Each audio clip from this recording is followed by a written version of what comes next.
Bismillahirrahmanirrahim. Assalamualaikum warahmatullahi wabarakatuh. Alhamdulillah, syukurillah, wassalatu wassalamu ala rasulillah, la hawla wa la quwata illa billah. Alhamdulillah, hari ini kita belajar ulumul Quran. Temanya tentang mutlak dan muqayyad. Apa itu mutlak? Mutlak dan muqayyad. Pelajaran kita temanya adalah tentang mutlak dan muqayyad. Apa itu mutlak? Mutlak adalah sebuah istilah ya di dalam Al-Quran. Mutlak adalah sesuatu yang menunjukkan hakikat tanpa tidak terikat. Jadi mutlaknya begitu gitu. Jadi dia tidak terikat. Memang agak mirip ya dengan umum dan khusus gitu. Agak mirip tapi dia beda ya. Dia beda. Kalau umum itu kan pakai lafaz kullu, semuanya, jami'u, itu tuh umum ya. Kemudian nanti dikhususkan dengan illa. Kalau ini tidak, mutlak itu lafaznya tidak terikat, sementara muqayyad itu ada ikatannya. Itulah istilahnya di dalam ulumul Quran. Jadi mutlak adalah sesuatu yang menunjukkan hakikat tanpa batas atau tidak terikat. Kata ini mencakup ya agak mirip dengan umum tapi beda ya. Nanti ketahuan, nanti dah belajar ke bawah nanti ketahuan. Kata ini mencakup seseorang secara tidak tertentu. Contoh misalnya, sebagian besar untuk kata ini adalah nakirah. Jadi yang besar ini nakirah, dia tidak ma'rifah. Nakirah itu tidak ada alif lamnya ya. Isim yang nakirah yang tidak ada alif lamnya. Dalam rangkaian isbat atau penetapan, contoh lafal raqabah dalam surah An-Nisa. Contohnya, fatahriru raqabah, merdekakanlah budak. Ya, kata raqabah ini lafalnya mutlak. Maka merdekakan budak. Budak siapa? Budak siapa aja. Baik beriman maupun tidak beriman, kecil, besar, tua, muda, putih, hitam, apa aja lah, pokoknya budak. Yang budak, yang sakit, yang sehat, pokoknya merdekakan budak. Ini dalam ini ya, ini mencakup kemerdekaan setiap hamba saya. Hal ini berlaku umum, jadi memang umum, miripnya umum ya, padahal dia bukan umum ya, dia mutlak tanpa ada ikatan. Mutlak itu artinya tanpa ada ikatan gitu ya. Sementara muqayyad ada ikatan. Jadi mutlak itu temannya muqayyad. Memang lafal ini berlaku umum untuk semua jenis budak, baik mukmin maupun kafir. Apa ini berbentuk nakirah dalam rangkaian isbat atau penetapan hukum. Penetapan hukum dari sisi apa ini merdekakan budak? Misalnya nih, kalau membunuh secara tak sengaja, fatahriru raqabah, merdekakan budak gitu kan, maka merdekakan budak. Atau ketika bersumpah merdekakan budak gitu. Budak apa aja. Tapi nanti di ayat yang lain ada Allah mengatakan fatahriru raqabati mu'minah, maka merdekakan budak yang beriman. Ini nanti kita akan belajar. Jadi ada juga di sini ayat tambahan nih sebagai contoh nih. Kalau di halaman 388 contohnya la nikaha illa biwali, tidak boleh nikah kecuali dengan wali. Ada kata wali di situ. Wali itu tidak boleh nikah kecuali dengan wali. Walinya siapa aja? Kan wali itu kan ada yang berakal, ada yang tidak berakal, ada yang kecil, ada yang besar, ada yang jauh, ada yang dekat. Wali jauh itu ya paman, wali dekat itu orang tua langsung. Tapi Allah mengatakan la nikaha illa biwali, tidak ada nikah kecuali dengan wali. Tapi nanti ada kaidah mengatakan bahwa wali yang pertama itu berurutan gitu. Harus wali yang terdekat dulu, ayah gitu kan. Nah itu walinya mana? Wali yang berakal, yang tidak berakal enggak. Nanti ayatnya dimuqayyadkan nanti. Tapi awalnya ayat ini adalah mutlak dulu. Mutlak itu tidak ada kaitan. Lanjut. Jadi definisi muqayyad berikutnya.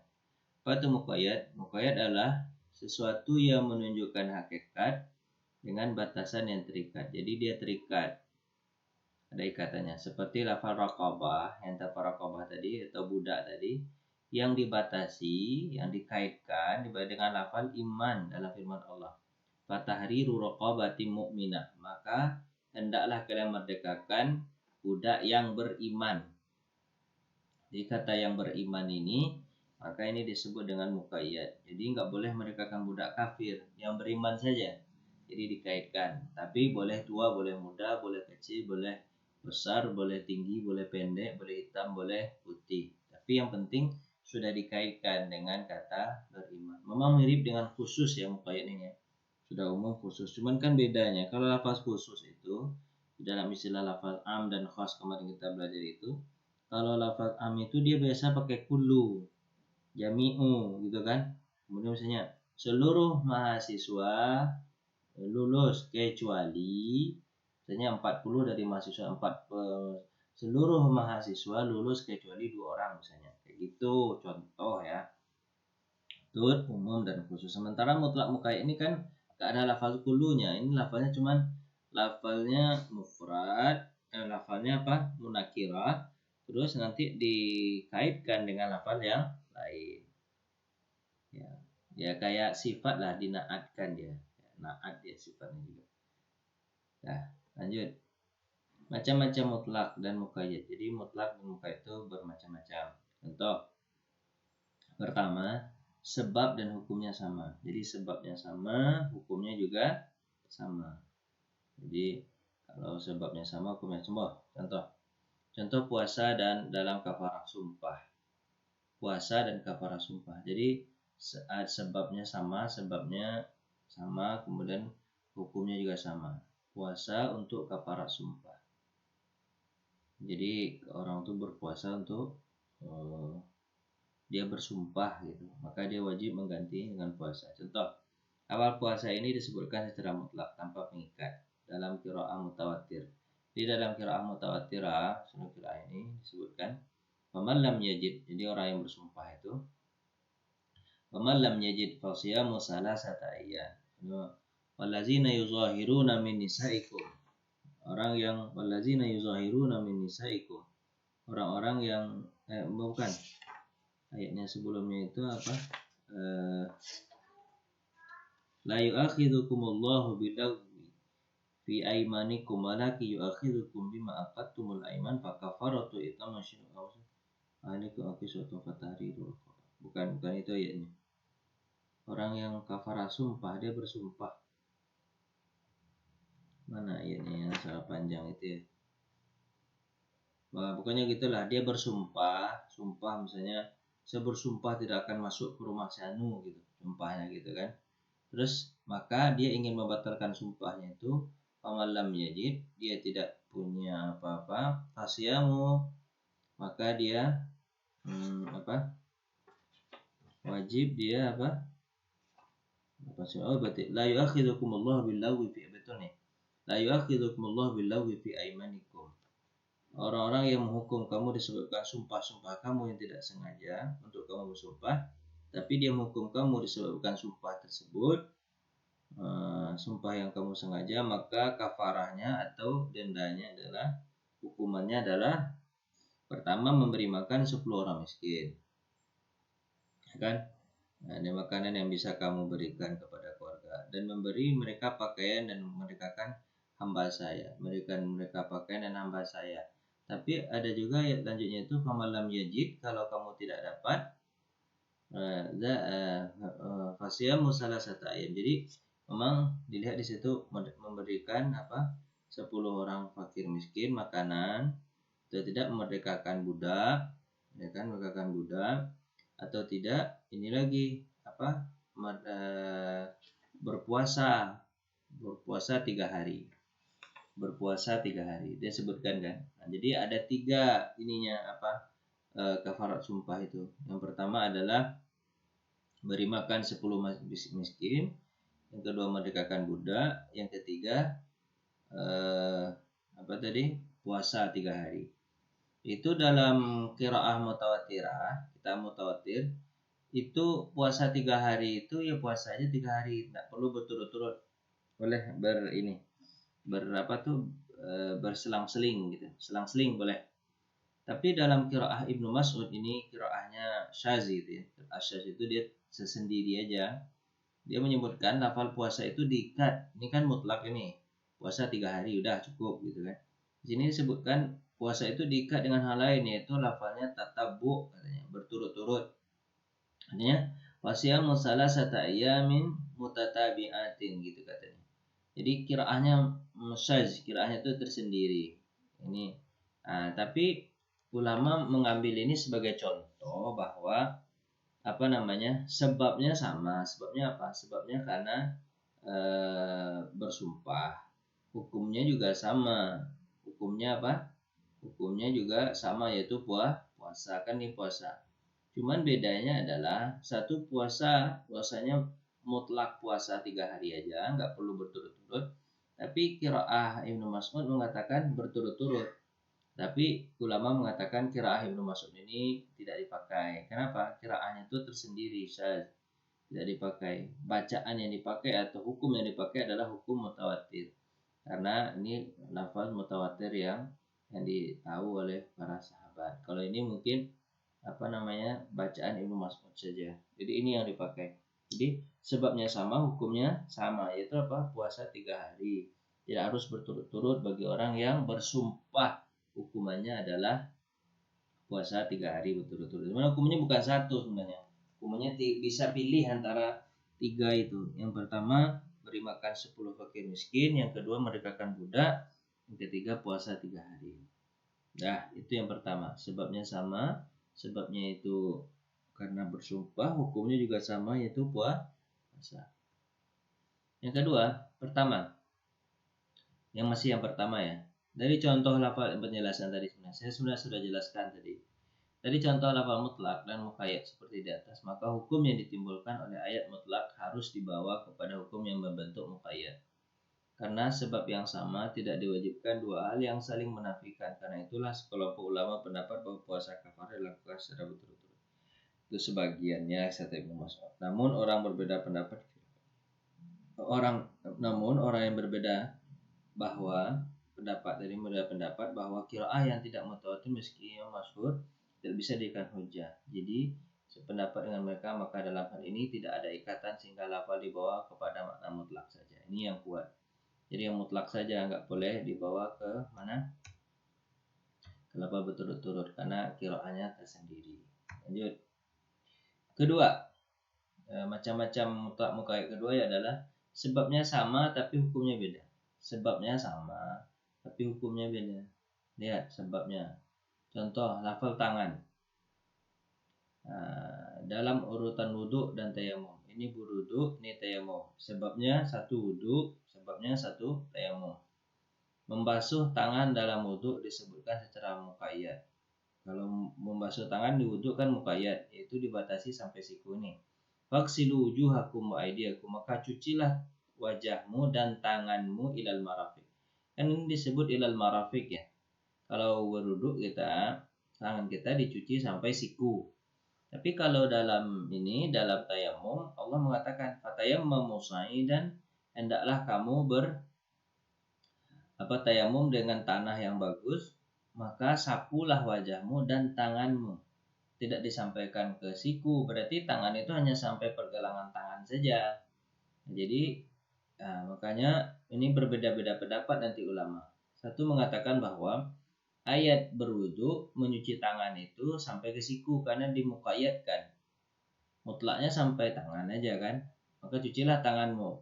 Ya tangan, ya cuci tangan aja. Dengan tangan.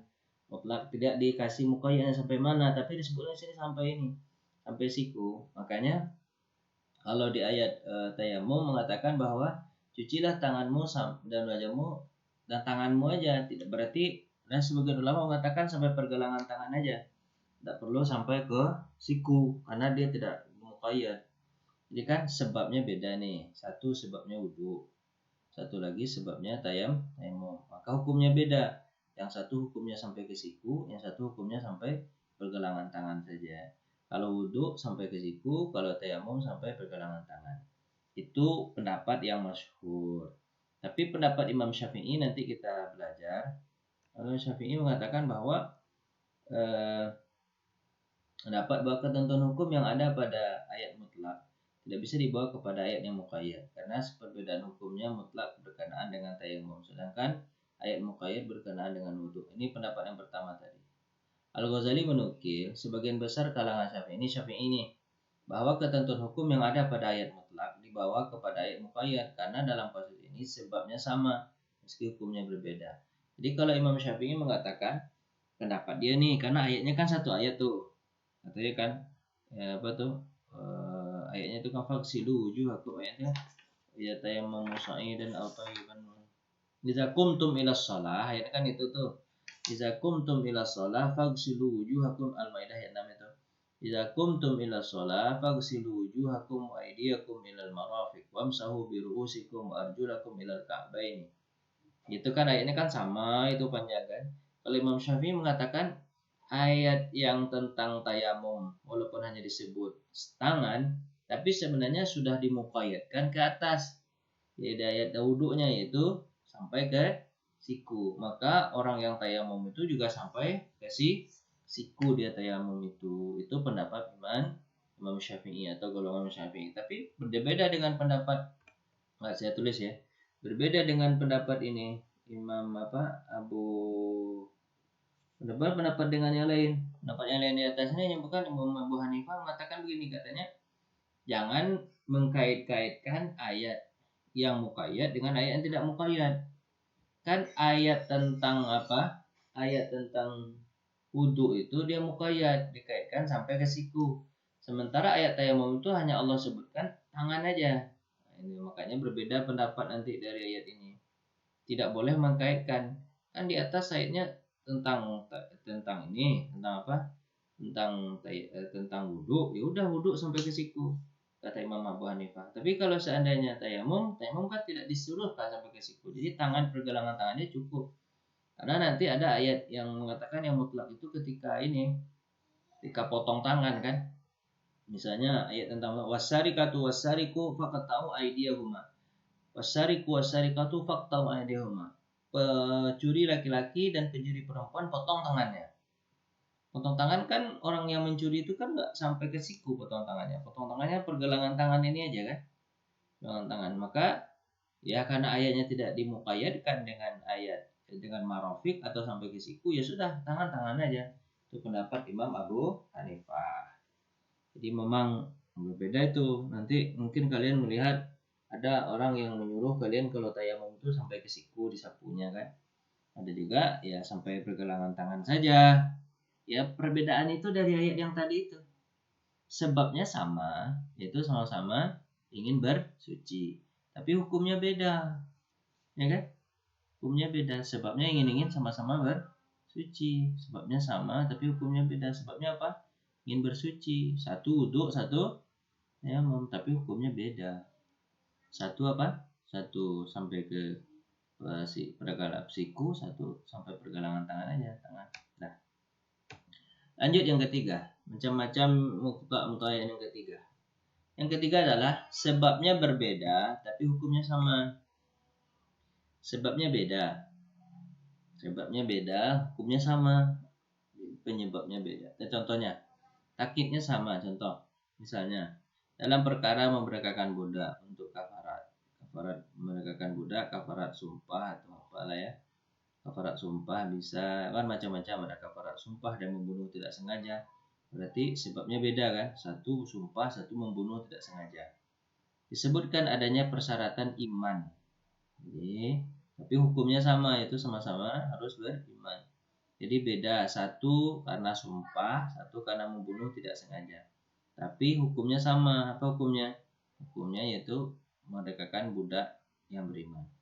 Dengan lafal pengikat budak yang beriman untuk kafaran pembunuhan dan tidak sengaja. Contoh, mangqatala mu'minan, ini membunuh ya. Sebabnya kan membunuh. Mangqatala mu'minan, siapa yang membunuh orang beriman tapi dengan tidak sengaja ya. Kalau sengaja dia dibunuh qisas ya. Ini membunuh tidak sengaja, misalnya dia lempar mangga, tahu-tahu ada orang di bawah kena kepalanya, berdarah mati dia. Kan tak sengaja gitu kan. Tak sengaja. Fatahriru raqabah, maka dekatkanlah budak mukminah yang beriman. Hukumnya budak beriman. Jadi penyebabnya membunuh, satu lagi penyebabnya karena menzihar istri. Walazina yuzahiruna min nisaikum, orang-orang yang menyamakan istrinya dengan orang tuanya. Summa ya'uduna ila maqalu, kemudian dia kepengen balik rujuk kepada istrinya. Fatahriru raqabah, maka hendaklah dia merdekakan budak. Merdekakan budak apa? Min qabli ayatamasa, sebelum dia berhubungan. Budak yang mana? Nah, dianggap budak yang beriman juga. Padahal sebabnya beda. Satu membunuh, satu lagi karena menyamakan istri dengan orang tua. Zihar namanya. Yang istri dengan orang tua, zihar namanya. Atau nanti ayat lain juga ada kan orang-orang yang bersumpah.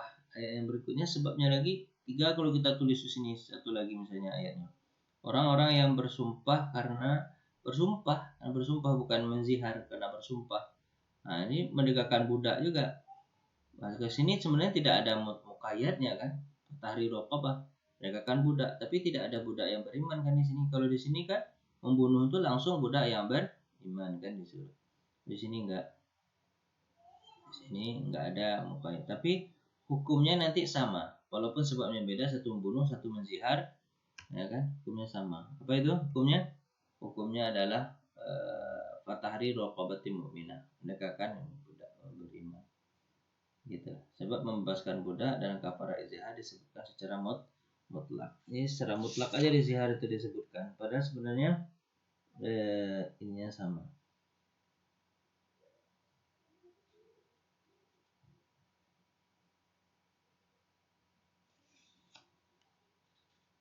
Tapi misalnya kalau ini la yu'akhidzukumullahu billaghwi fi aymanikum. Nah ini. Tapi ini banyak nih per ininya. Apa? Di sini keterangannya Maliki dan sebagian besar Syafi'i pendapat bahwa tentang hukum yang ada pada lafal mutlak dibawa kepada lafal muqayyad meski tanpa adanya dalil. Kata Maliki dan Syafi'i dibawa aja tanpa ada dalil apa-apa. Hamba saya kafir tidak sah untuk jadikan kafarat zihar oleh sumpah. Jadi banyak nanti perbedaannya. Dah terakhir masih ketiga lah. Masih ketiga tadi. Apa sebabnya ya? Tadi lupa saya tadi. Ini kan ada 3 nih ya. Satu fatahri raqabah mu'minah karena membunuh. Sebabnya ya. Sebabnya karena zihar yang kedua. Yang ketiga adalah sebabnya karena apa itu? Karena bersumpah. Karena bersumpah. Sekelompok fuqaha dari kalangan Malikiyah dan sebagian besar Syafi'i pendapat bahwa ketentuan hukum yang ada pada lafal mutlak dibawa kepada lafal muqayyad. Jadi yang mutlak ini, kalau yang sumpah ini dinikahnya kan fatahriru raqabah, kan dia raqabah aja. La yu'akhidzukumullahu billaghwi fi aymanikum. Allah tidak menghukum kamu disebabkan sumpah-sumpahmu. Jadi ada tiga ayat ya. Satu karena membunuh, ya tadi ya. Yang kedua satu karena menzihar istri, satu lagi karena bersumpah. Cuman kalau disumpah ini, orang-orang yang sebabkan sumpah-sumpah kamu tidak dimaksud untuk bersumpah, tapi dia menghukum kamu disebabkan sumpah-sumpah yang kamu sengaja. Maka kafaratnya kamu bersumpah melanggar sumpah kamu ialah memberi makan 10 orang miskin. Yang pertama. Yang kedua, makanan yang biasa kamu berikan kepada keluargamu, atau memberi pakaian kepada mereka, atau merdekakan seorang budak, merdekakan budak. Cuman tidak dikaitkan di sini budaknya beriman atau enggak gitu. Sebabnya udah 3 tuh beda ya. Lanjut. Tapi nanti bab takyid berbeda seperti kafarah dengan puasa. Udah. Jadi apa namanya ya?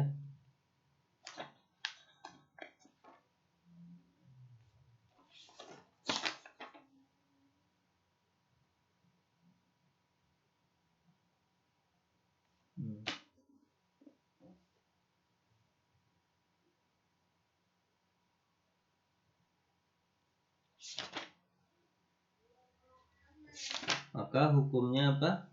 Hukumnya sebagian ulama mengatakan disamakan aja, walaupun tidak ada kaitannya, maka hukumnya disamakan saja dengan apa? Hukum merdekakan budak, walaupun budak mana? Budak yang beriman aja, gitu kan. Walaupun membunuh sengaja itu kaitannya adalah ini, tapi sebagian lagi mengatakan jangan kaitkan. Kalau yang satu berkaitan dengan apa? Dengan ada kaitannya, seperti membunuh tadi, kaitannya adalah dengan mendekatkan budak beriman, ya budak beriman. Tapi kalau menzihar istri kan tidak ada kaitannya fatahriru raqabah aja, maka ya raqabah aja nggak perlu beriman, gitu kan? Sini juga raqabah aja tak perlu beriman kalau bersumpah. Itu sebagian. Tapi sebagiannya lagi mengatakan kaitkan aja semuanya. Itu beda pendapat juga akhirnya. Kemudian baik yang keempat aja. Yang keempat terakhir. Sebabnya berbeda, tapi hukumnya juga beda. Oh iyalah, kalau sebab beda, hukum beda. Contoh lafal tangan di dalam tata cara wudhu dan lafal tangan dalam hukum pencurian, ya kan? Kalau wudhu kan sampai ke marofik ya, sampai ke siku. Akan sebabnya beda, satu wudhu, satu lagi apa? Mencuri. Dalam wudhu tangan dibatasi sampai siku. Sementara dalam hukum pencurian tangan dibatasi secara mutlak tanpa batasan. Contohnya wasarikatu wasarikatu ada inuma. Tangan laki-laki dan tangan perempuan itu potonglah tangan. Kedua, sebagai apa? Jazaan bima kasaba, karena perbuatannya. Nah kalam inilah itu hukuman dari Allah. Wallahu azizun hakim. Allah maha perkasa. Lafalnya, sebabnya beda. Satu berwudu, satu lagi mencuri. Kalau berwudu sampai ke siku karena ada muqayyadnya sampai ke siku. Satu lagi mencuri ya tangan saja. Saya rasa itu pembahasan kita ada apa? Ada mutlak dan ada muqayyad dan macam-macam mutlak dan macam-macam muqayyad. Agak berat mungkin pelajarannya, tapi saya rasa kalian dengar saya baik-baik ngomongnya, insya Allah kalian akan paham. Terima kasih atas perhatian, mohon maaf atas segala kurangan. Kita tutup dengan baca alhamdulillahirabbil alamin. Daqatul majlis, subhanakallahumma bihamdika asyhadu an la ilaha illa anta astaghfiruka wa atubu ilaik. Assalamualaikum warahmatullahi wabarakatuh.